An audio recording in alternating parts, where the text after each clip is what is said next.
আসসালামু আলাইকুম। সন্ধে ৭টা, বাংলাদেশ বেতার, রাজশাহী। স্থানীয় সংবাদ পড়ছি মাসুম আক্তারুজ্জামান অনিক। অন্তর্বর্তীকালীন সরকারের প্রধান উপদেষ্টা, শান্তিতে নোবেল বিজয়ী অর্থনীতিবিদ প্রফেসর ড মোহাম্মদ ইউনুস সরকার পরিচালনায় ভুল ত্রুটি থাকলে তা ধরিয়ে দিয়ে রাষ্ট্র সংস্কারের উদ্যোগকে বেগবান করতে গণমাধ্যমের প্রতি আহ্বান জানিয়েছেন। আজ প্রধান উপদেষ্টা সরকারি বাসভবন যমুনায় দেশের বিভিন্ন গণমাধ্যমের সম্পাদকদের সঙ্গে বৈঠকে এই আহ্বান জানান তিনি। রাষ্ট্রের বিভিন্ন প্রতিষ্ঠানের কার্যকর সংস্কারে সবার সহায়তা কামনা করে প্রধান উপদেষ্টা বলেন, রাষ্ট্র মেরামত করে দেশকে নতুন উচ্চতায় নিতে বড় একটি সুযোগ তৈরি হয়েছে ছাত্র জনতার আন্দোলনে। তাই সরকারের কার্যক্রমে ভুল ত্রুটি থাকলে তা গণমাধ্যমে তুলে ধরার কথা বলেন তিনি। এ সময় নির্বাচন কমিশন সংস্কার সহ সরকারের উপদেষ্টাদের আরও সক্রিয় ভূমিকা রাখতে পরামর্শ দেন সম্পাদকরা।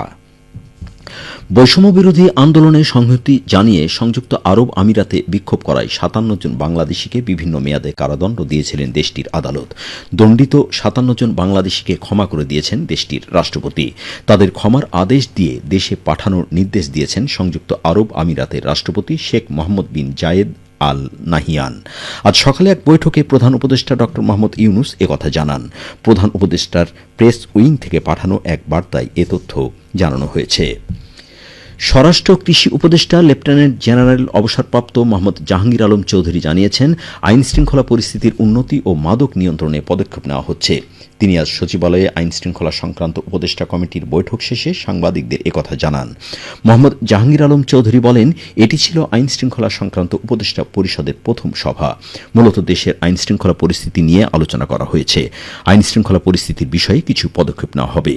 তিনি বলেন, মাদকের নিয়ন্ত্রণ খুবই জরুরি। এজন্য বিভিন্ন ধরনের পদক্ষেপ নেওয়া হবে যাতে মাদকের গডফাদারদের আইনের আওতায় নিয়ে আসা সম্ভব হয়। স্বরাষ্ট্র কৃষি উপদেষ্টা বলেন, আসন্ন দুর্গাপূজাকে সুষ্ঠু ও সুন্দর করার জন্য বিভিন্ন ধরনের উদ্যোগ নেওয়া হচ্ছে যাতে কোনো ধরনের সমস্যা না হয়।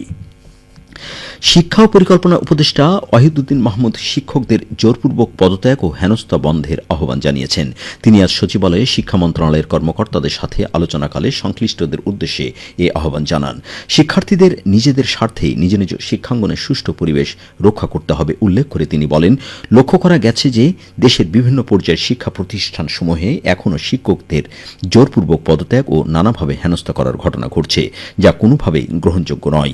এ ধরনের কার্যক্রম থেকে বিরত থাকতে হবে বলেও জানান তিনি।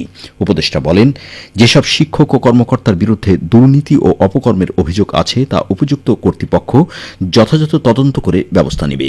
শৃঙ্খলা ভঙ্গকারীদের চিহ্নিত করে প্রচলিত আচরণবিধি অনুযায়ী তাদের বিরুদ্ধে ব্যবস্থা গ্রহণের জন্য শিক্ষা প্রতিষ্ঠানের প্রশাসনকে নির্দেশনা দেওয়া হয়েছে।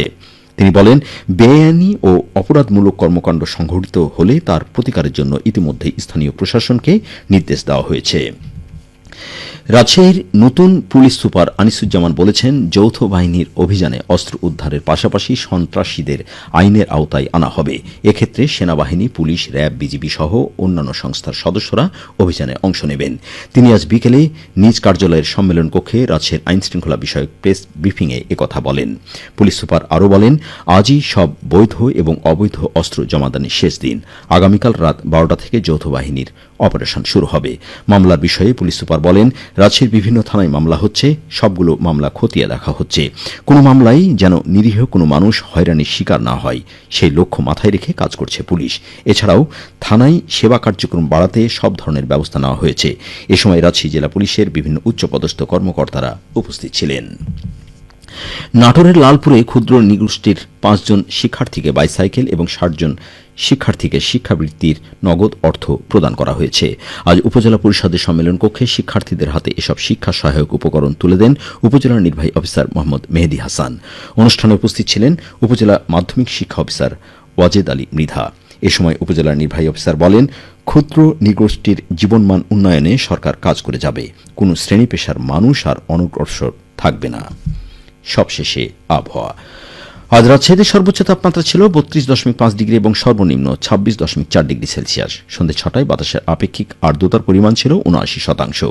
রাজশাহী পার্শ্ববর্তী এলাকায় আগামীকাল সূর্যোদয় ভোর 5টা 48 মিনিটে। সংবাদ শেষ হল। আমাদের পরবর্তী স্থানীয় সংবাদ প্রচারিত হবে আগামীকাল সকাল 8টা 10 মিনিটে।